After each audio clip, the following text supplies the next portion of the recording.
Hello. Hello, hello. We're just scarfing down our lunch, getting ready. Yeah, we had to eat so fast. We did. I hope I don't have stuff on my teeth. Let me see. I'm not going to put my teeth on the camera Get as we're real about close to it. And let No, me- no. That's not going to happen.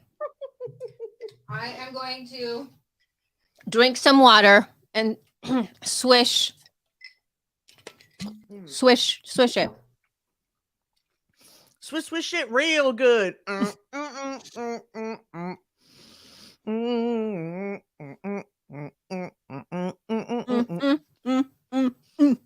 Okay. Baby.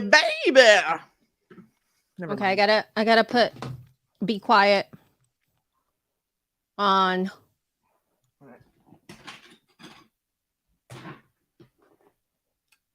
Go. Yes, everybody. Yes, everybody. We're happy to be here. We are Giving you the what's what. super happy to be here. I might never have been happier, in fact. Oh, this was Okay, the right let's see. color. That's not what I wanted. Gross. Fuck. How do I take it off? Oh, there we go. I was hoping that was brown. It wasn't. I swear, I thought that dyeing my hair black would make me look less like my mother. It doesn't.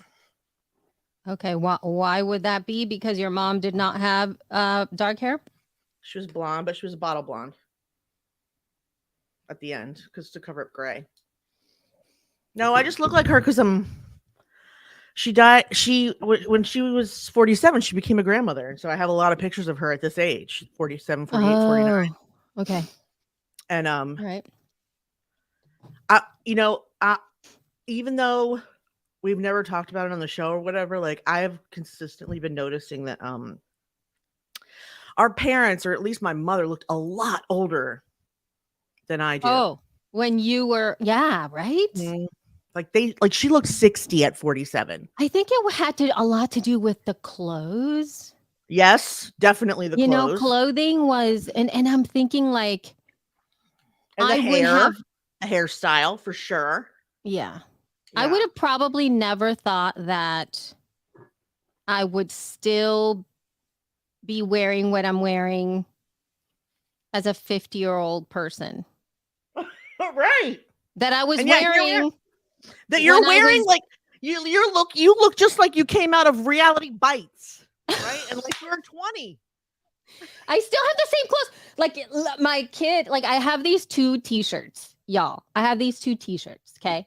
They are my favorite t-shirts, and the brand is Made, but it's made in LA.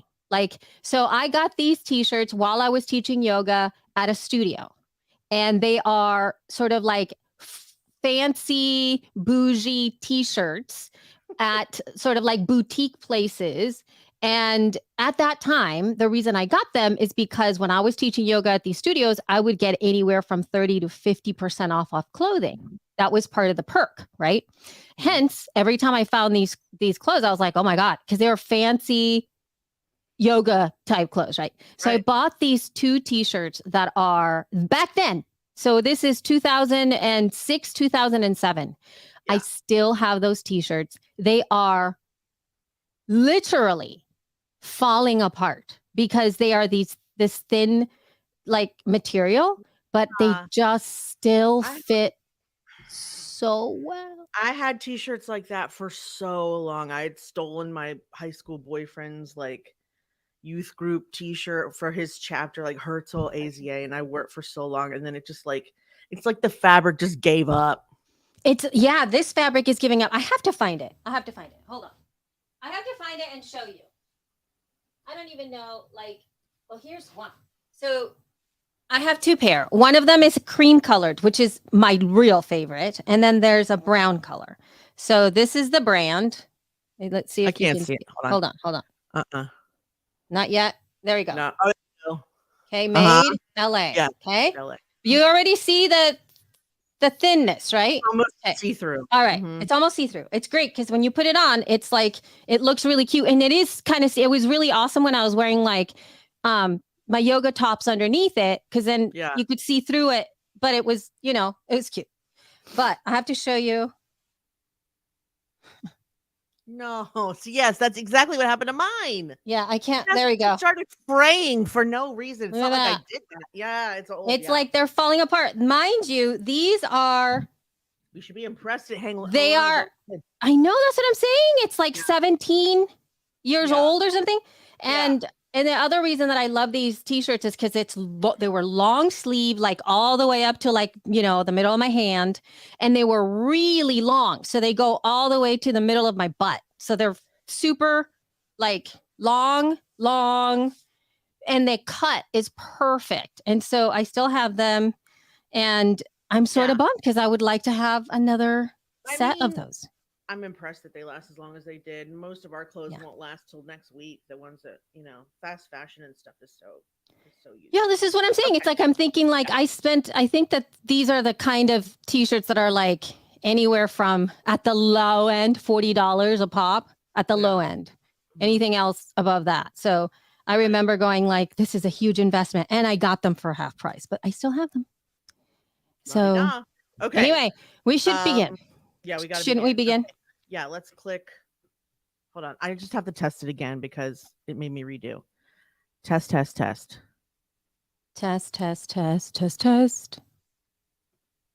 Okay. Go back here. Are we ready? All right, I'm good. Okay, yeah, ready? Go. Go ahead. Sorry. Ready? Go. Hold on. I gotta record too. So did you press record already? No. I was joking. Okay. 5, 4, 3, 2, 1. Press record. Hello, shit, what's your name? Hello, Elsie. I don't even know what you were gonna call me, but I don't either. What the fuck? that's all right. I still love you. Yeah. So for folks watching us today, we do record on StreamYard. We're using StreamYard. StreamYard does have all kinds of recording that goes along with it. So we are getting, if all goes to poo-poo, we have backups on StreamYard, but we don't use the StreamYard audio. What? Did you do that though? Because I don't know if I did that. Oh, maybe I didn't do it. Backups. Yeah, we have backups on StreamYard. We're supposed to delete a bunch of them because they keep on piling up. But anyway, then we also record locally for ourselves. Yeah. Because that's good practice, y'all. Good practice. All right. So are we ready to go? Yes. Let's do it. Okay. Hello, everyone. Welcome to episode 387 of She Podcasts, the podcast. I'm your host, Jessica Kupferman, and I am having trouble speaking today. But with me, as always, the dressing like a 25-year-old, Elsie Escobar. Hello, Elsie. Hello there, Jessica. I feel like I haven't seen you in so long. Well, because we did not record last week because it was somebody's birthday. I should have recorded that day because I literally did not do anything else, and it would have been the highlight of my day. So I'm sorry that I didn't record you, and also I've missed you, and also I feel sad because this week, if you're listening on the day that we come out in audio, is Podfest in Orlando, and you will not be there, and I'm very sad because we always have a good time in Orlando together. You are correct. I was like going, what? You're right. You're going to Podfest. Oh my gosh. Well, I mean, I guess Podfest it's happening right now. So if you're listening, it's happening right now. If you're watching, it doesn't happen until Wednesday. Okay. But yeah, I've fucked with my hair too much, and now it's fucking too frizzy. All right. I hope that you have a great time. And I'm gonna miss you a lot. Like I'm sad. I'm really sad you're not gonna be there. I don't like when you don't go to the things that I go to, and I've told you it's because people always want to see you and not me. And that they always are like, where the fuck's Elsie?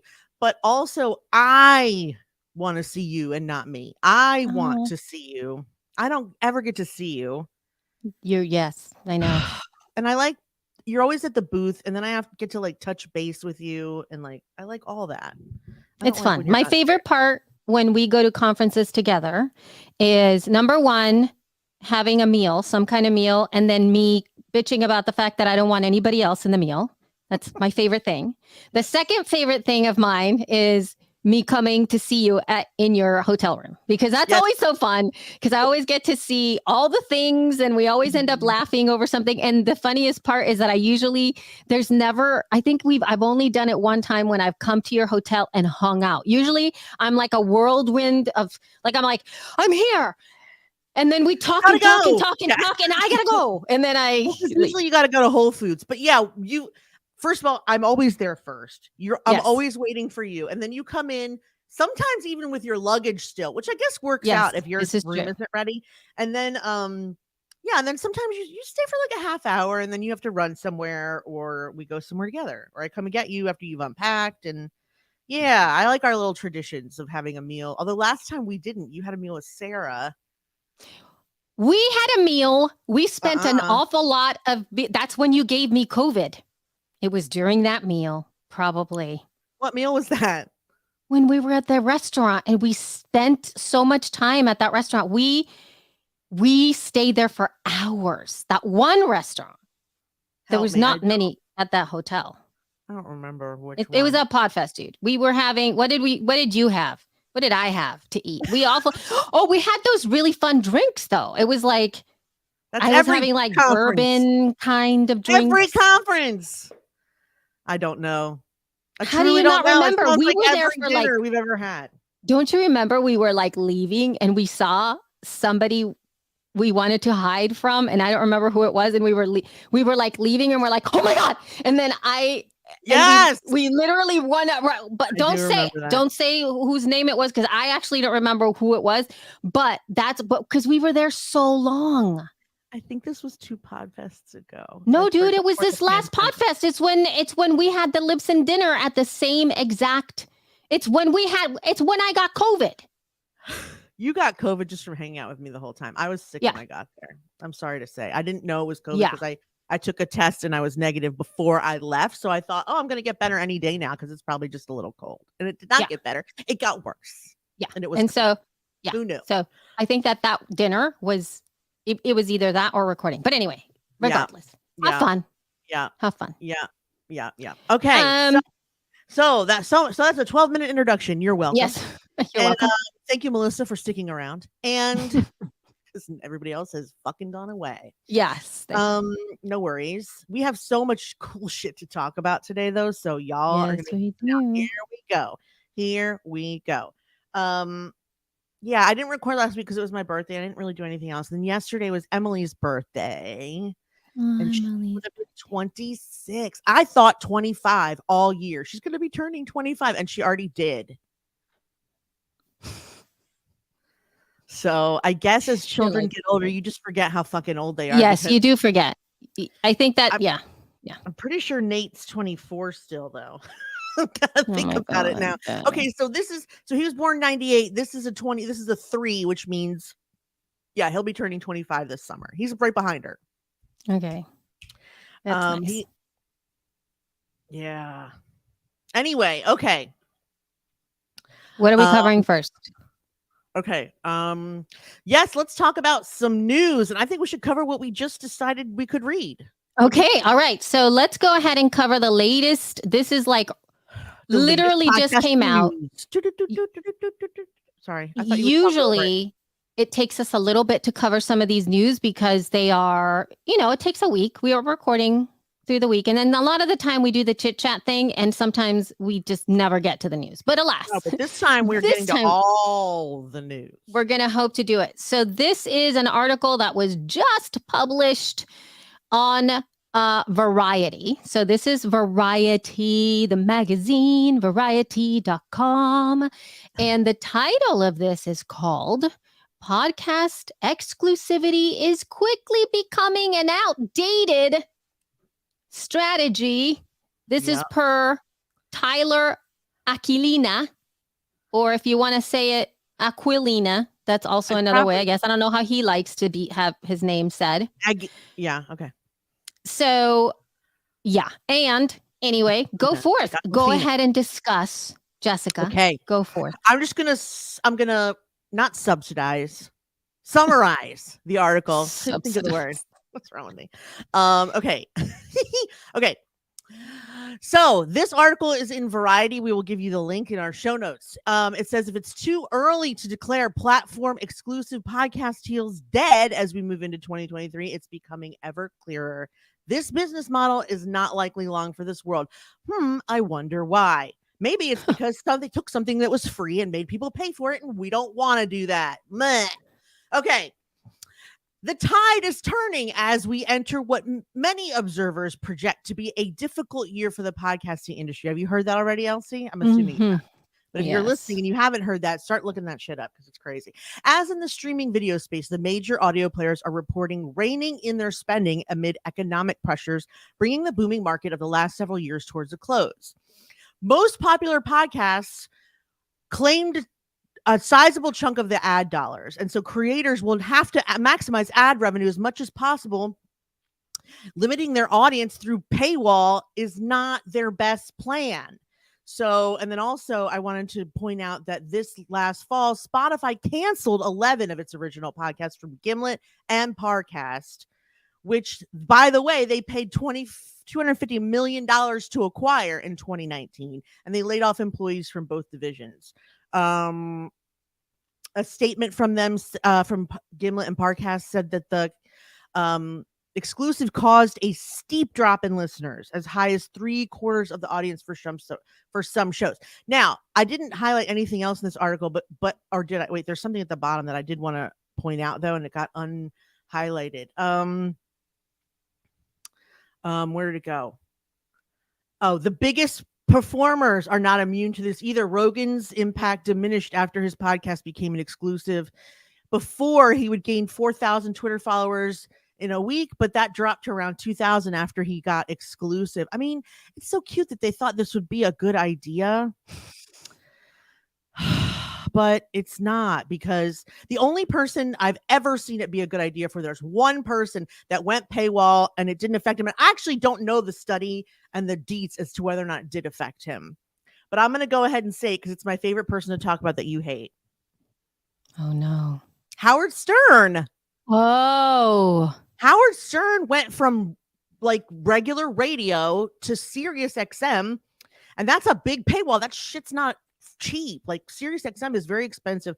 For one car, I think it's like 60. All right, it's not that expensive. It's like $60 a year. But do we have the data? But yeah, I don't know about the data on that though. I don't have the data, but I can tell you that it doesn't seem like, I mean, this was like 15 years ago at least, and he has renewed his contract like 3 times. It's only I don't know about the audience growing, but Sirius keeps growing. He's the main channel. He's channel 100. So like whether or not his show is growing doesn't matter. It's obviously working for them and successful. But Joe Rogan's not Howard Stern. For the love of all that is holy, Howard Stern has been on the air since I was a teenager. 30 years. The man's like 67, 68, maybe even 70. I don't know. This is true, but then also that's what he's bringing to the table, though. He's bringing that longevity. He's bringing that like generational. It's the generations. I think, though, I think that I challenge the assumption that this is going to continue to work, because what's happening is there's folks that started for Howard, because there are folks that started to listen to Howard when they were teenagers, like me, and they are going to be aging out. And I don't have the data. We're not, but I venture to say, I'm just guessing now that the demographics of his listener base are no longer those teenagers. I think that that Gen Z is probably not listening to Stern. So his people are going to age out. True. I will give you that. They're going to age out. But those of us who were teenagers aren't anymore. And in those 30 years, he's gotten divorced. He's gotten remarried. He's gone through extensive therapy. And like, it's actually been quite a phenomenon to hear him become a little more self-realized and a little less of a D-bag. Like now when he has guests on that are younger, he kind of counsels them and asks if they go to therapy and tell them, like what he's learned in therapy. And it's actually, I'm telling you, I still will stand by this as long as we are on the air. He is the best interviewer by far that I know of. And that includes Oprah. Although Oprah's pretty damn good. I think that, well, what I'm telling you though, Jess, is that whatever longevity he has is not like, it's not going to continue because, like I said, he Well- is really aligning with the older audience. He's not going backwards. You know what I Okay, mean? but how long was And- Johnny Carson on the air? It'll be like that, right? Like 40 years or something. Yeah. I mean, I'm sure he and doesn't have much left in him, but that's not the point. The point is that we're talking about subscription-based service, yes. and it didn't affect him as badly as it did these podcasts. And again, it's because the people who listen to podcasts love them because it's free, because it's an unending, never-ending supply of free information, entertainment, education, interviews. Like why do we want to pay even $15 a month to hear Joe Rogan, like when you can just hear 15 of his clones for free somewhere? Well, you can listen to Rogan. You just have to do it through Spotify. I mean, I love Spotify, so it doesn't hurt me, but I can see Right. why it would hurt them, because I know a lot of people, yourself included, that hate paying for Spotify. Yeah, I don't pay for Spotify, but I do know. listen to exclusives from Spotify. I love Call Her Daddy. I don't ever miss an episode. I'm a Wait, huge so they're fan. free. You just have to listen on Spotify? Yeah, but here's the thing. That doesn't make sense. So if it's free, because why you is know there a why? paywall? Because Alex Cooper does this is why I listen on Spotify, is because Alex does a fantastic video podcast. Sadly, it's not going anywhere else, meaning she just interviewed so many wonderful people on the I know. show, but I always put it on. Like I always have it in the morning. It's one of my rituals whenever it comes out. In the morning, I just put my little iPad up and I watch her podcast. I watch her podcast. Wow. It's like one of the only podcasts that I watch like that. And I'm out and I'm literally not even on Spotify. That said, though, I actually talked about, we're going to kind of, we should finish the discussion, but I'm just going to say in terms of consumption for me, the fact that I'm not on Spotify at all, only for Alex Cooper's show. That's it. But the only reason I know there's a new episode is if I happen to open up Instagram and she's promoting it. And then I go, oh, a new episode's out. So I'm not in the podcast app. Uh-huh. I am reminded to go consume the podcast when I'm on Instagram. That's the only way. So, okay. Yeah, that's it. That's like, I don't do anything else. I don't, and I do follow her on Instagram, but that's the only way I do it. So I just had a conversation with myself and included everybody else in my other show, The Feed, talking about how people's attention spans in this regard are so scattered now. And we can no longer, even if now as we're talking with each other, I could say, hey, Jess, or we can tell our people, give us feedback about XYZ, which we do a lot. Back in the day, it was the easiest thing to do, to say that and get feedback back. Like it was really, I say it, now? You do it. Oh yeah. Because even in the middle of going like, oh, I have to send an email to Elsie and Jess, in the process of doing that, there's a notification that's going to come in. Somebody's going to talk with you. You're going to end up on Facebook and you're going to be like, why am I here? Oh, wait, I have to respond to my mom because she asked whatever. You're going to be down a rabbit hole and you're going to be forgotten. So social media, I don't think serves necessarily to build audience sometimes in terms of like hardcore listeners, but it does work to remind your people to do things. Yeah, it does. You know? Yeah, it's a good point. I mean, yeah, the point of this article wasn't really to necessarily cover this issue as much as it was to just say that once again we predicted it and we were right. That's basically what we wanted to say. So we've said it. I told Jessica that we need to have a keynote. Yeah, that is all about this, because we can go on stage and then have all of our predictions, because we have receipts, everybody. We have ourselves talking about it. Mm-hmm. And if people would have just listened to us, they would have saved themselves millions of dollars. Then who can imagine what the industry would look like if someone would have just listened to us? That was important. No, I'm just kidding. I know, seriously. No, what would have happened though? We are the most underpaid future tellers in podcasting. That's all I know. Yeah. When I find out if something's a good idea, just ask us. We'll tell you, which we did 5 and 10 years ago. Yeah. I kind of like that actually. Yeah. So that's our keynote. We're going to talk about what we're going to do is just have a slide and point to issue when we talked about it, when they reported our opinion, issue when we talked about it, when they reported our opinion. Cause this is 2023. I mean, Yeah. we've been saying no paywall since at least 2017, at Yeah. least 6 At years. least. We have to look back. We have receipts. Anyway, all that to say the fact that there's many of us that would have changed, that we would have changed so, I mean, It what doesn't if somebody matter. would have, Because babies have to learn their lessons. They need what's called natural consequences, okay.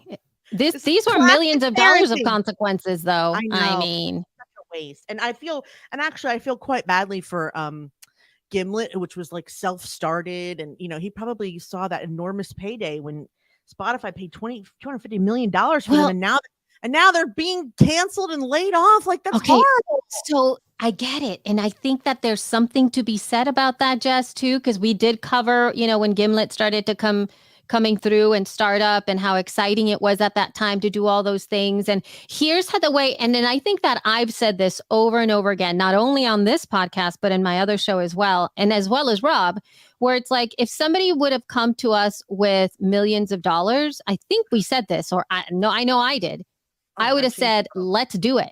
Let's do it. Give me the money. Give me the money. Give me the money. But I would not have given up She Podcast by itself. You know what I mean? I would have rather have started a new show. Yeah.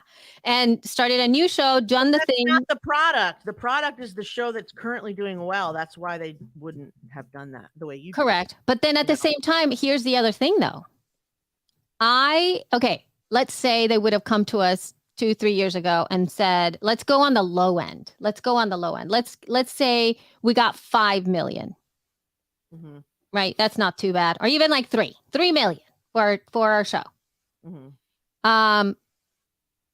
What would you have been sad if we lost the show? Like, let's say they stopped producing it and we weren't going to be doing it.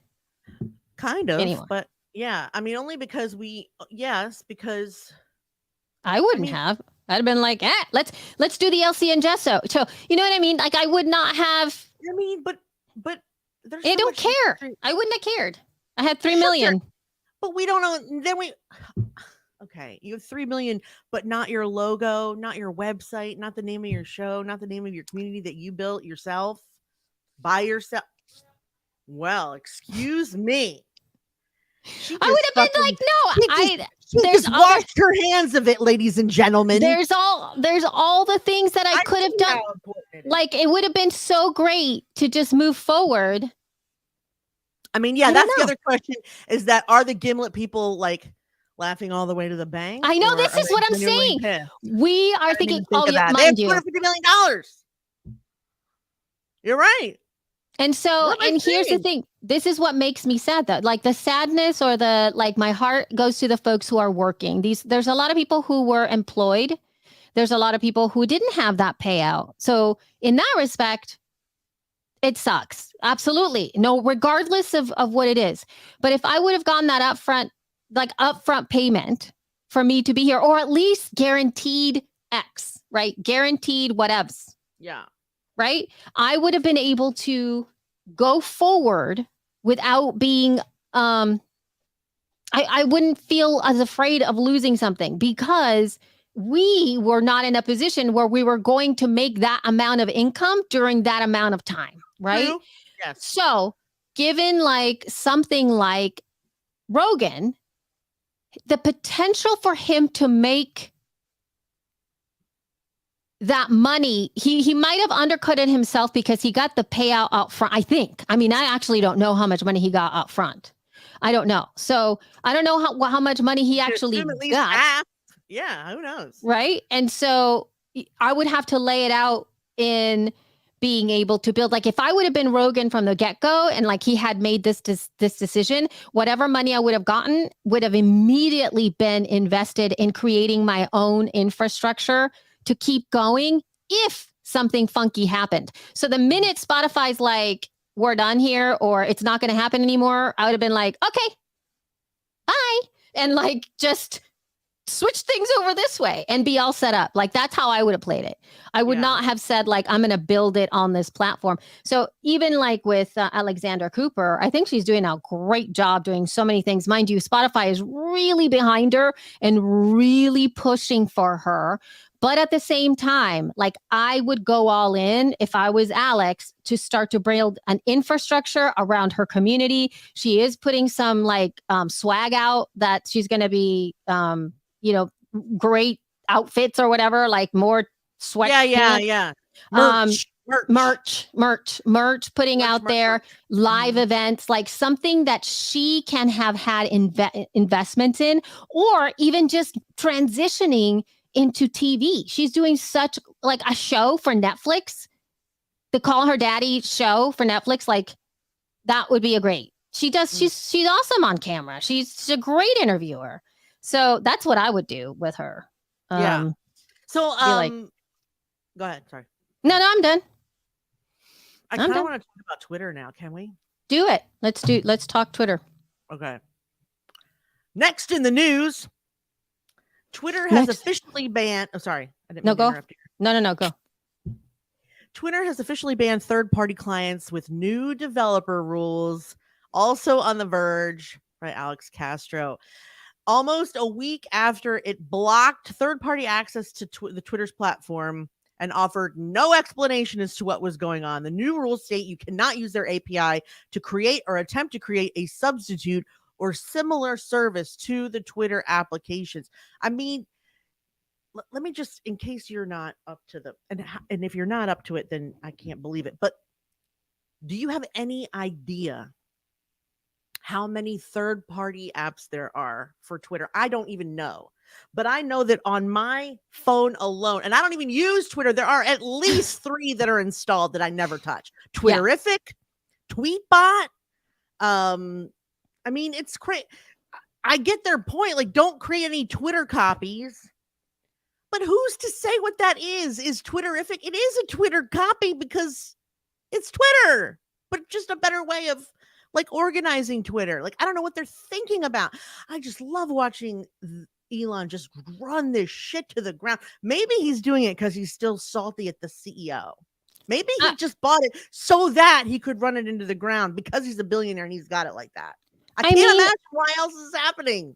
It's just, this was really bad because Tweetbot and Twitterrific have been around since I started on Twitter. Like they were literally the first things that I downloaded. Like the Twitter didn't even have an app. 15 years, you guys, of using apps for Twitter because they didn't even have an app. 15 years. Oh, they say 16. Co-founder of Twitter says, we have been respectful of their API rules for 16 years. We have no knowledge these rules have changed recently or what they might be. Meanwhile, that shit broke last week. Tweetbot and Twitterrific broke last week. And there's no real official announcement. Twitter has been struggling financially since Musk took over, saddling it with billions in debt, and third-party clients likely earn it less money than its first-party one. While some developers pay access to the API, company doesn't serve ads, reducing its ability to monetize people using alternative apps. So listen, I get why business-wise this happened. It makes sense for business because it does mean exactly that. They're trying to make money off of advertising. Advertisers are not being able to, they're not wanting to. And the fact that when somebody's consuming Twitter content on third-party apps, they don't get all the stuff. Like they don't get ads on that. That's why people use it. So I get that. So I would have shut it down. But the whole point is like, it's really hard. So one of the guys from Craig Hockenberry, who is the principal at Icon Factory, who is one of the developers for these apps, said, quote, there was no advance notice for its creators. Customers just got a weird error and no one is explaining what's going on. We had no chance to thank customers who have been with us for over a decade. Instead, it's just another scene in their ongoing shit show. End quote. I mean, hey. Oh, that's a shame. But it is a shit show. And it's very, And it's drama. God, I love drama when it doesn't involve me so much. It is so bad. But see, like they were around because they were better than Twitter, says John Domingo. Could it be that Twitter now wants to protect its brand? Hell no, John. I don't think that that's the case. I mean, think what they're maybe, but- doing. No, I think that they just want the advertising money. They want to stop the leaks. I mean, maybe, but they could have done this so much smarter, like a warning or a letter, or even like a, You maybe think? don't lay off half your staff. So maybe they laid off one of the people that would have made that announcement to their third party apps. Who knows? But it doesn't, it's still though, it was just uncalled for that it just stopped. So that is super messed up. And the other thing is that in terms of culture, Twitter didn't even call tweets. These third-party apps created the cultural jargon about the usage of Twitter. They call them tweets. This other article that you pulled, it says Twitterrific, one of the most iconic third-party clients, said today that it has removed the iOS and Mac apps from the App Store. Icon Factory, the company that made Twitterrific, said in a blog post that under Elon's management, the social media network has become a Twitter we no longer recognize as trustworthy, nor do we want to work with any longer.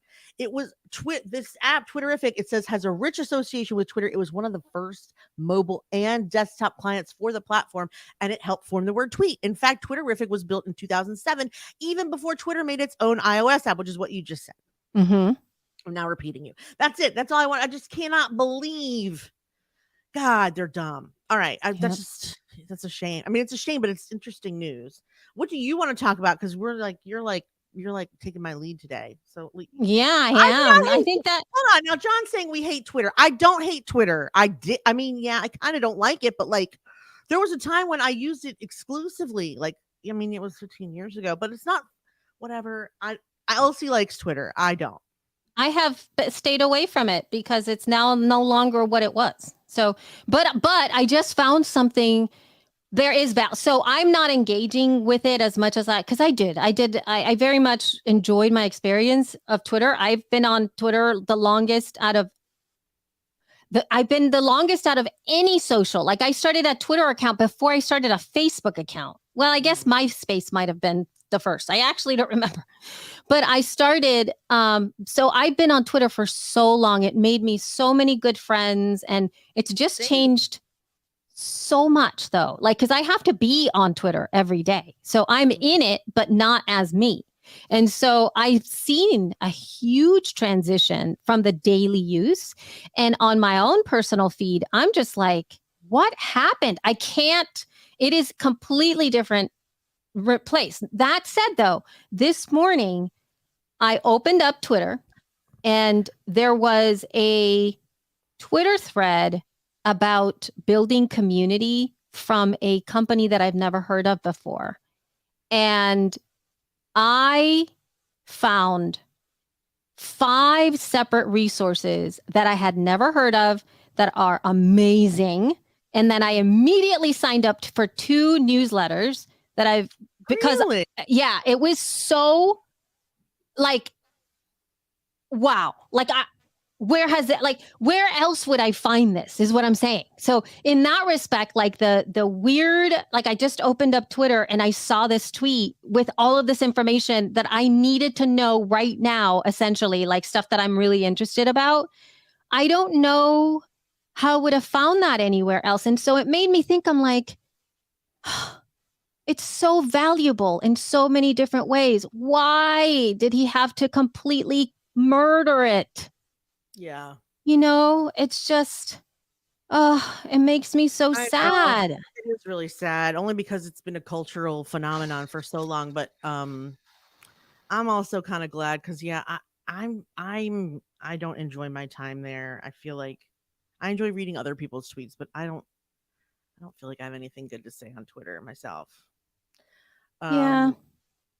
So I mean, anyway, that said, though, every time I go on there, I find new stuff to learn about ChatGPT. So I am kind of like, I'm enjoying listening to other stuff. So I think watching other stuff, reading other stuff. let's see. Look at this. Anna says, I totally agree. Initially, I was like, I don't want to support this Twitter mess, but then the same thing happened to me. I found awesome creators and resources. I know, it's so crazy. And that's why so I'm going to share right now, guys. We're going to do a little quick transition into some tool tips. But this tool tip, I have not vetted. I have not worked on at all. Like, so I don't know anything other than the fact that when I saw this again on Twitter, I was like, this is so cool. So Jess, check this out. This is Threado, THREADO.com. Thread. It's a command center for community builders. You get all kinds of things that I don't even understand. Look at this. Nurturing champions, driving engagement, providing support. You can personalize interactions. You can automate workflows in all kinds of different platforms, such as Slack, Discord, Twitter stuff, GitHub, and like all of this stuff. Effortless integration. You can get insights into all of these communities. And then I started look at this stuff though. This is being used by so many different people that are running communities. Their pricing is very intriguing too. They have a basic, which is like $0 forever free, and you get like analytics stuff. Like, so I'm really curious about what the heck this is. And you can run all this stuff here, and they look at the resources, Jessica. They have they have case studies, they have blogs, they have newsletters, monthly drops, community job boards. And this is all focusing on building communities and thriving communities, and it's a growth engine. And the reason that I really loved this tool, I was just like, it opened me up to understanding that the community space is so much bigger than Facebook groups. Wow. Right? Like it is. There are ways, there is such depth to building community, to understanding what that is, because everybody wants ROI. Everybody wants to know how to make money from them. Everybody wants to know how to get people engaged. And there are I didn't even know there was a SaaS company that was created to just give you insight into the ROI of a community so that you can find out stuff, right? Because Facebook groups obviously has some of that. Some third-party clients work with Facebook to provide that for you. But how cool is it that you get this thing, and then you can do the same thing with Slack communities and Discord communities and communities that are outside of the norm for you to be able to do this. So yeah, and mind you, I didn't even know that was a thing. So me opening Twitter introduced me to this interesting platform. So yeah, it's crazy. Such good stuff. I love it. I love it. It's so crazy. I'm excited. I'm going to check it out. I'm going to sign up for it because it's free. And I don't even know what it is. But anyway. We don't know what it does, so I'm going to let you know. Exactly. Thank you so much. Now, you're welcome. Another tool tip that's very interesting. I don't know if you've seen this, Jess. This is something that Podchaser released. And Podchaser is kind of like the IMDb of podcasters. So it is a database. It was acquired by Acast. And so it's not, before it was like sort of agnostic of everything, but now Acast is the owner of this company. So all of the information inside of this can be seen by and used by Acast. I guess they have access to it. So just giving you that out of the gate so that, it's not like, so you know where your data is going. Mm-hmm. But these podcast alerts, it's a really neat because it's sort of like Google Alerts. We all set up a Google Alert for ourselves. So you can start tracking. You get one alert free in your account, and you can have people mentions and trend analysis and news and alerts and brand tracking, everything that is happening inside of podcasts. Mm-hmm. Inside a podcast. So if somebody's talking about you or what show it is in their show notes, because it actually gets information from the show notes as well. So this is something that if you are curious about or a topic. Maybe there's a topic that you're following. Totally understand that. Maybe you're doing some kind of research or on a specific thing that you're trying to figure out.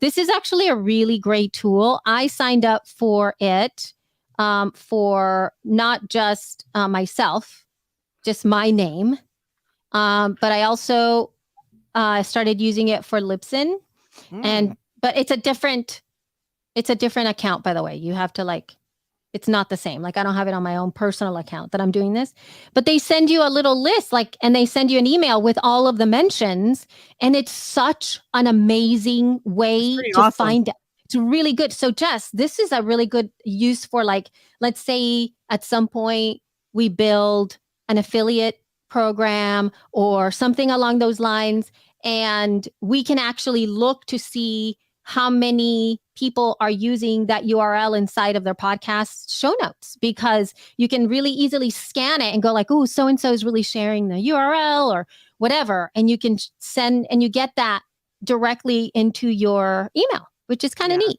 So I really like Podchaser. It's got really good stuff. They're really, they've really been able to build a pretty valuable database of podcast RSS feeds and all kinds of really fun things. So that's great. But again, just to give you a disclaimer that they are owned by Acast. So Acast, essentially, I would assume, have access to all of the data, everybody's data. That's all I'm saying. They have access. First of all, they have access to everything. Yes. They do. They already do. Mm-hmm. I knew that already. Yeah.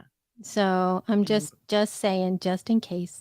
In Podchaser, if you have a pro account, you can look and see how many downloads someone has. Doesn't matter where they host. In Podchaser, really? I did not know that.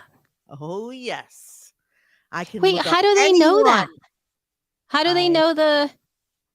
I am not sure how they know, but they know.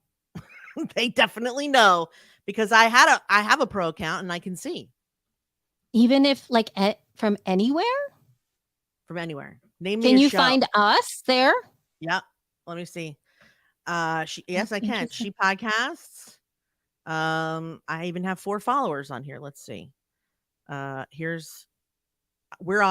are on several lists. And where is our show? I'm just looking it up to see you want me to share my, oh, here it is. No, don't share your screen. I just want to know if you can see stats. I don't care about, not our stats, we have our a power download. Score, we have a power score of 52, total monthly listens 2 to 3K, new episode listens anywhere from 4 to 700. 93% female, median age, median income, 85% How do they get married. that information? I don't know, but they know. Oh, maybe because I've claimed it.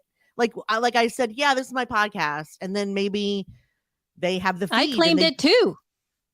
That's interesting. I don't know. I really don't know how they know. We're on 16 different lists.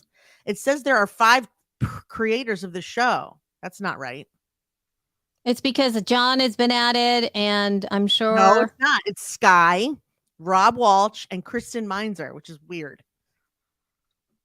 They must have heard somehow the word host. Maybe they're, you know what I mean? Yeah, that's weird because I know Sky and Kristen have been co-hosts, but Rob's never been on the show. Yeah. It also says we have 404 episodes, which we do not. But we may have some Well, extras. we do. I think we might, because we have done episodes that don't have a number. Yeah, that's true. Yes, we have. That's very true. But yeah, that's a lot more but that's 20 something episodes that are unaccounted for. It's weird, right? It is very weird. It is. But interesting. Anyway. So if you want some data, you guys can go geek out over that. Yeah, so I love it. There's that. I like Podchaser. Podchaser is a good service. So in case you guys want some more data, that's always really wonderful for you guys to see. Mm-hmm. So I think the last little bit that I wanted to chop on was this really, and I think that this is something that I'm becoming much more passionate about, and it's mostly because I'm headed that way. Where are you going, Elsie? Where are you Okay, so going? here's the thing. There's an article on TechCrunch. It is Oh, actually you're about not headed that way. here's the title. It's backed by the National Institute on Aging. The A2 Pilot Awards fosters age tech entrepreneurship, and I love this because of the fact that these pilot awards, the A2 Pilot Awards, were created to encourage the development of tech for the elderly, funded by the NIA with 40 millions over the next 5 years. The awards, they were announced when this article went live, and the first cohort of 33 projects selected for funding, the majority use AI, of course, or machine learning tech, and 40% are led by women, which is very nice. So here's my pitch for this kind of stuff, though. This is a quote directly from this article. Quote, it's a largely uncontested, growing, future-proof market that will have unprecedented opportunities driven by AI. We have two big mega trends, AI and the demographics of aging, and it's irrefutable that there is a large, growing, massive, future-proof market that they should focus on, end quote, which I'm all in on because a lot of times nobody's thinking about this. Everybody's thinking about, particularly in podcasting also, I mean, to bring all this back into podcasting, Yeah. everybody's looking at the young. Everybody's looking at what's happening now. Primarily, I think the biggest voices, if that I've noticed as a trend, are the what are the ones before us, Jess? What are we? We're Generation X, so whatever, millennials, is that right? Yes, Okay. millennials are behind us. Millennials are behind. So it's all very millennial focused. Millennial and like older Gen Z, everything is going that way. Yeah, I mean, unlike And you, I'm actually millennial. I'm like 5 years of like I'm like not on the you're like cusp, but I'm only more 5 towards, years. I'm yeah. slightly, yeah. I mean, like I'm a young Generation X, and an And extremely old millennial. yeah. And so in that respect, it seems like this, especially for podcasters, it's like there are so many of us that got into this industry in our mid 30s. That's when we Yes, started. That's exactly what's right. happening right now, by the way. There's a lot of folks that are gotten into it in Right. late 20s, mid 30s. Yep. And Now so we're they're in old. a specific area. And we haven't aged out. We have the opportunity as this age to be able to expand podcasting to serve an entire population that's now ready to just get started with it. And I feel that the focus always goes into the new, the fancy, the young, which I think is fine. And I'm a huge proponent of Gen Z. Mhm. But this gives me hope. And I feel and I want podcasting to also focus more on the elderly, more people going over 65 and older. It is Mhm. instrumental for any industry, actually, to really put their eyes out this way because folks like us are really smart. We are tech savvy. We know how to navigate media. We still need a little bit of help to still find the cool stuff here and there. But there's so much potential to be able to not only capitalize on our brains because we're still super smart, our creativity, our ability to innovate, because we're the only generation that right now understands what was and understands what is. Only generation. I know. Because the You're in Gen a very Zs, unique position. It's true. and so in that respect, bank on people like Jess and I to keep on taking things forward versus just immediately dismissing. Because it's like that middle of the thing, like the cusp of both, is like it's so powerful to be able to do I know. that. I And kind of love it because up until now, Generation X has been kind of useless. yeah, You have to admit, like we're not particularly. Yeah, we're on the cusp of something good, I think, because we remember when there was no tech, like millennials don't. yep. We Nope. remember And Gen when Z's even less so, right? It's like everything is oh, so Gen Z was born with an iPad. I mean, like they were born yeah, with an iPad in their hands practically. totally. I mean, yeah, it's crazy. We're very lucky that can we can probably predict what kind of stuff old people will need because we remember when we had nothing and how fucking inconvenient it was. So now that we can remember that, we can be like, okay, what are the biggest problems for them right now that they can't do that we can do? Like, we all know. Ask your parents. I mean, I don't know what kind of tech there's been a lot of tech that's been introduced that's fairly easy to use that they won't touch just because they're not. It's scary. Mm-hmm. Because it's scary. You know what I mean? And look, we have Zestful Aging is in the house. Zestful Aging is all about that. So I do feel that like this entire demographic right here, the Zestful Aging type of folks, everybody that is moving forward. Oh my gosh. The potential for this is amazing. And just the fact that there's 40 million going into tech like this is just so eye-open and so wonderful. And yes, we remember the before times, says Andrea. Andrea's like, yeah. It is. She said, my high school students once tried and failed to dial a rotary phone at a museum. That's adorable. Oh, my God. That's adorable. I mean, I would have failed too because I remember failing anyway. Because I remember like you had to like go all the way around. And if you don't go all the way around, it doesn't. Yeah. You got to go all the way around. Yeah. You know, I'll never forget. This is even the opposite, but like, you know, Isaac, we used to have an iPhone for him in his room when he was sleeping because we would play like, you know, whooshing noises for him to sleep. And then it turned into little touch apps that would read him like Goodnight Moon and stuff like that. Yeah. So then years later, the first time we were like, here's an old Google Chrome book that no one's using if you want to have a computer. And he starts touching the goddamn monitor. Yeah, I was going to say that. No, there's a keyboard. There's a mouse. Wait, don't touch it. You know, because he starts poking it like it's going to do something. It's hilarious. Like, anyway, I don't know. It's just the opposite, right? Like, we just don't, yeah. There's there's a new thought. It's not necessarily something that we know for sure, but it seems like Apple is considering creating a touchscreen Mac. It's a rumor. That's not cool. For real. It is. I've heard that rumor as well. And mind you, because Steve Jobs was completely 100% against it, but I think that we've now gotten to a place culturally that it's now become an expectation to interact with the screen.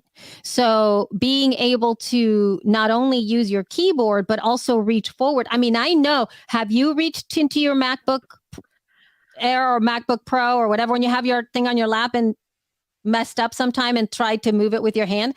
I've done that. Never. I've never done that. I totally have done it. No. I went going. I tried to touch the screen a couple of times where I just want to, you know what it is?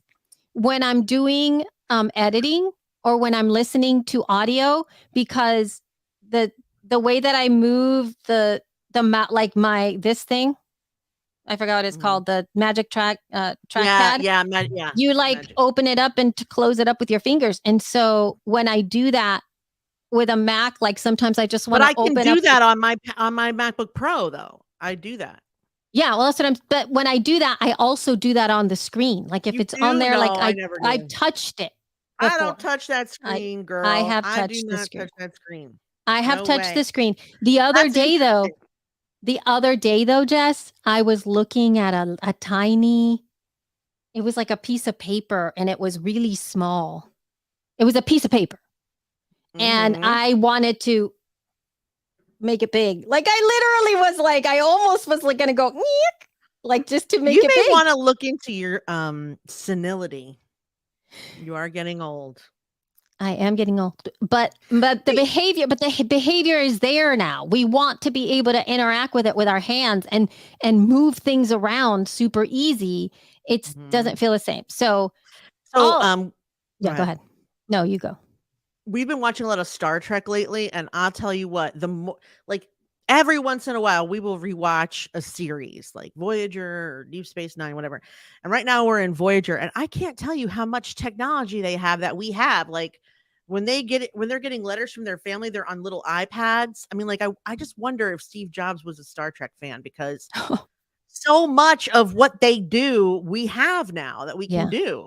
The only thing that they have that will never exist is like a tricorder. It's like they're like they take like a something And no matter what they put it up to, they can be like, oh yeah, this is bicarbonate monoxide or whatever. And this has a lot of nutriones, or like, we'll never have anything like that. I don't think. I mean, we do. Our phones can now identify every rock and tree in your yard. This is I true. know that. This is So, true. Yes. That's pretty yes, cool. Yes. So maybe we will have that one day. Who knows? But yeah, I just think it's an amazing predictor of like what kind. Anyway, so if you want to know what's going to happen in the future, start watching Star Trek. I recommend Like it right now, then or start listening to our podcast from years back. Yes, that can be the title of our show, Melissa. It will be Jess and Elsie's Crystal Ball. How about that? I think we have something like that already. I mean, go for it. I'm sure go we for it, Melissa. because we but keep like- on telling the future. Oh my God, it's crazy. It's crazy. Yeah. I'm sure we do. We All right, keep folks. on- Okay, I think we did it. yeah. I think we Hmm. finished. We think did we it. did everything. Okay.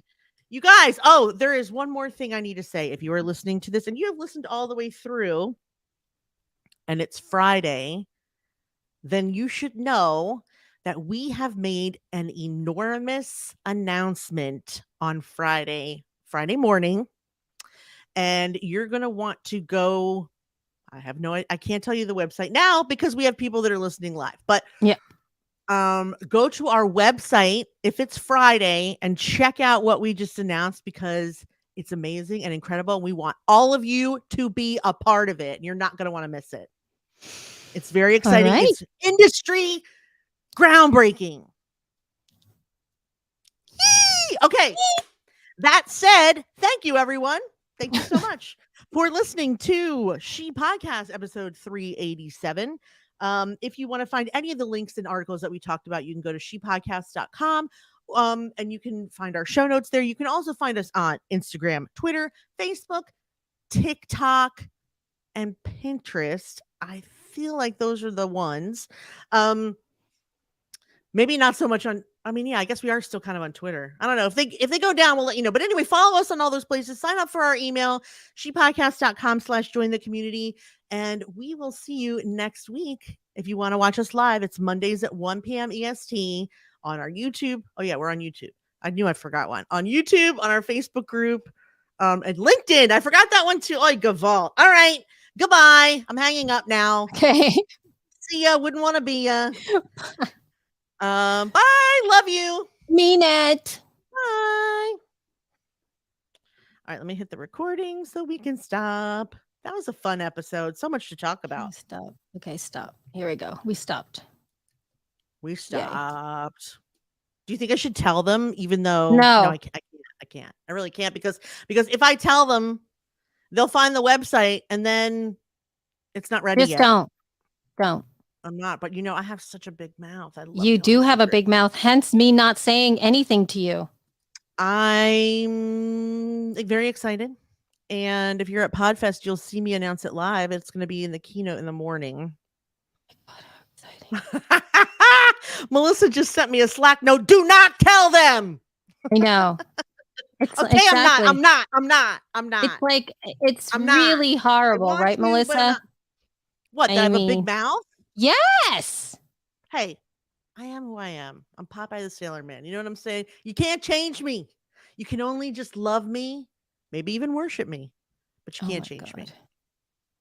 Maybe even worship me. I mean, listen, if the urge is there, go right ahead. Just go right ahead and do it. I'm trying to get. It's very annoying. Hold on. All right. I'm not telling though. It's a secret and I'm going to make it remain a secret. Okay. I think that you guess should we'll get go some now. kind of award for not Telling people? opening I your should get- mouth. Yeah. I don't know about that. I think I should just not do what I'm not supposed to do. And it's not good for the company if I do it. So I'm not going to do it. But I am going to go because I have a call in a momento.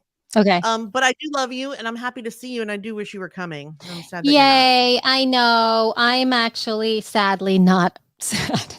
I know you're not. You're overjoyed, but I'm sad. And that's what matters. I know you'll see Corey though. You have to go see Corey. Yay! I love Corey. Okay, I will. Corey's amazing. Okay. Yes, ma'am. All right. Love you. All right, everybody. Bye.